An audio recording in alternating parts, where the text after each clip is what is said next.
Hi, Louise. Thank you so much for joining me today. How are you? I'm very well, thank you, Gabby. Thank you for having me. Of course, always such a pleasure to have the practice plan team on these LinkedIn Live videos. You always have some great insight on the developments of in UK dentistry. Even more exciting today, actually, is that we aren't dealing with England. I must say something that has happened in one of the devolved nations. So we're focusing on Wales today. Obviously, this week has seen the release of the Welsh dental contract, albeit with perhaps not as much detail as we were anticipating. But I would like to throw this over to you now just to recap what was announced this week. Yeah, sure. Well, as you may or may not be aware, we went into consultation with Welsh Government in June, Mhm. and the results of the consultation have been published this week. It's had an overwhelming response from both the profession and the public, with over 6,400 responses. Wow. So that's quite a response to a consultation, especially considering and just shows really how close to everyone's heart NHS dentistry is. So yes, we were expecting to have a little bit more detail as to what the contract would look like in April, but we're just working off the proposals that we were given earlier on in the year. But there have been some developments. The major announcement is that Welsh Government are not proceeding with the dental access portal, which was a Yeah. centralised list that your patients would have no longer been yours, and they would have had to transfer onto a portal for to be Mhm. seen. Yeah. I mean, I think that was a key takeaway in the FMC offices as well. When that was announced, it was very telling. I think that after that consultation process, that it must not have been received overwhelmingly positively. So I think it's great in the sense that it will allow that continuity of care for patients, which I think is quite important, particularly when noting that dental care and access to dental care has been a sort of real sticking point for the UK public over the last few years. Is there anything else in there as well? Obviously, we've got the UDA system. I think that was kind of expected, that was going to be scrapped. That was kind of sort of we all sort of knew that was going to be announced this week.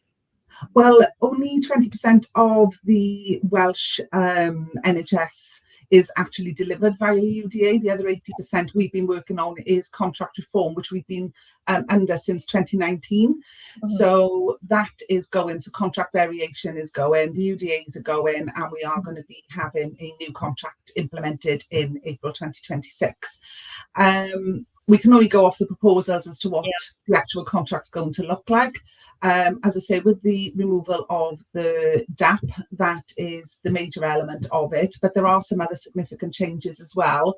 So whilst Welsh Government are keen to express that they're following NICE guidelines, they are going to enforce that if you're a dentally fit and well patient, that whilst you now can remain with your preferred practice of choice, your recall period will still be extended to 18 months, but probably 2 years. Mhm. So what they're trying to do is create access by, obviously, your historic patients are going to have extended Yes. recall periods, and therefore allow you to see new patients.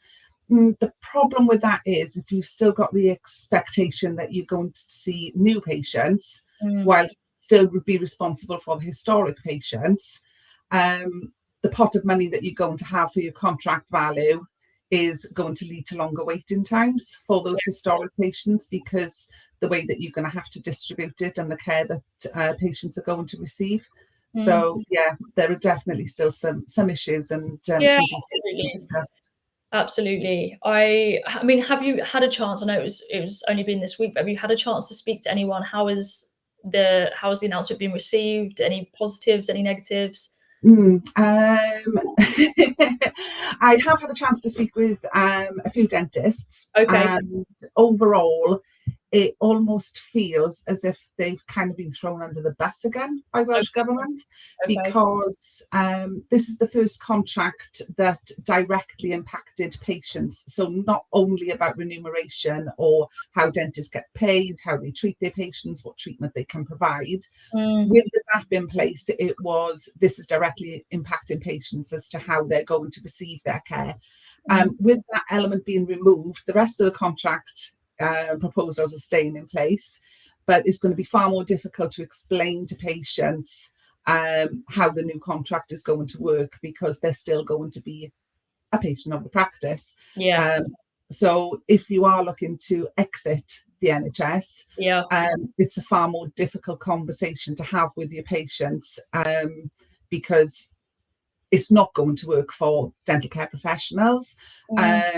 But how to explain that best to patients, which is kind of where I think the profession feels at the moment.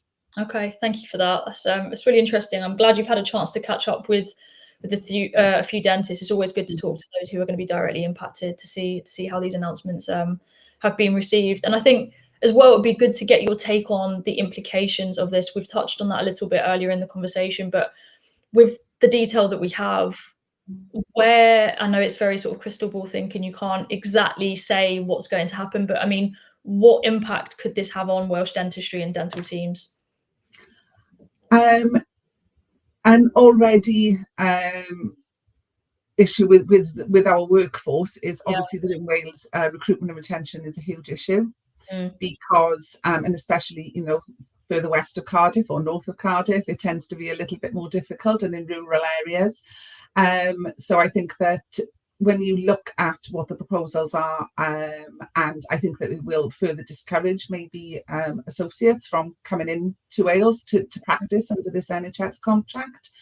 We're already, as a workforce, demoralised, expressing burnout, and that's not just the business owners that are having to make these difficult decisions, that's the workforce in general.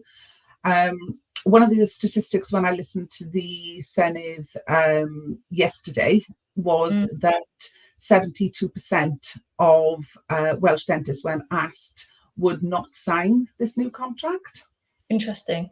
if it came into play. Obviously, that was challenged and very politically answered. Yeah.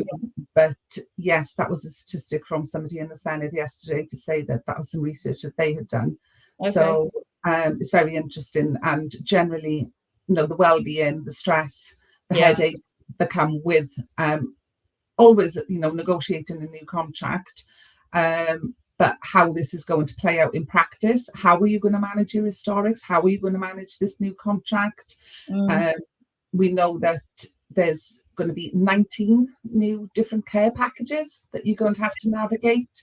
Okay. They're talking about capitation payments for the historic patients. Again, this is all information that we need more detail on. But it's very daunting as a practice, and especially the business owners, that come April, and it's nearly October, so in Not an 6 awful months lot of time, time, is it really? No, it's not. And on top of that, you've got to keep the business running and the day-to-day of it as well. Yeah, it's a lot to take in. I think there's some other bits in there as well. So I was wondering if we could touch on the increase in NHS payment rates. So the general fee rates rising from the initially proposed £135 to now £150 per hour. What's your take on that one? It's £15 more an hour if you're trying to be positive. But obviously, I work for Practice Plan, and we work with dentists, Yeah. and part of my job is to look at practice hourly rates. Yeah. And £150 an hour to run a dental practice is nowhere near feasible. When we look at hourly rates of how much it costs a practice to open, to switch the lights on, to pay the staff, clinical waste, etc., all of your bills, you're looking a lot closer to £225 to £250 an hour to actually operate. Yeah.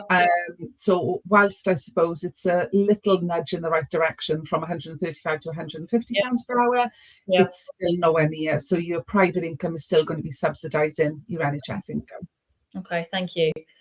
And one last question for you, Louise. For those who may be listening, tuning in today, and thinking about what can I do to prepare for what's sort of ahead, what's due in April, what would your advice and recommendations be there? My first advice would be take a breath. Good one. Consider, because it's a lot of information, and we're all trying to absorb this information and talk to your peers. And if you are considering a move away from the NHS, consider your options. Get in touch with us as your plan provider if we are, or if not, reach out, and we're more than happy to give advice. We can help with things like hourly rates, how much Yeah. you need to be regenerating. We can look at income replacement calculations. So how many patients would you need on plan to replace that NHS income? We look at your NHS pension. We obviously do training. We make sure that your staff are on board. We've got a marketing team that can take care of that side of things for you. So have conversations, reach out, and look after your own mental well-being as well. Absolutely. That's some good advice there. Thank you so much. Really appreciate you coming on. And yeah, I mean, stay in touch and keep us updated with how things are going. It's always interesting to find out, you know, how people have received it, how people have amended the way they work and sort of their approach to the future as the weeks go on. And hopefully we'll get a bit more detail as well by the end of the year to fully understand what dentistry in Wales will look like within the NHS from April 26. Fingers crossed. Let's hope we get some Yeah, details fingers soon crossed. so that businesses can start to make some decisions as to how Absolutely. they're going to move forward. But thank you so much for having me, Gabby. It's a pleasure to speak to you today. Thank you so much. Have a good one. You too. Thank you. Diolch.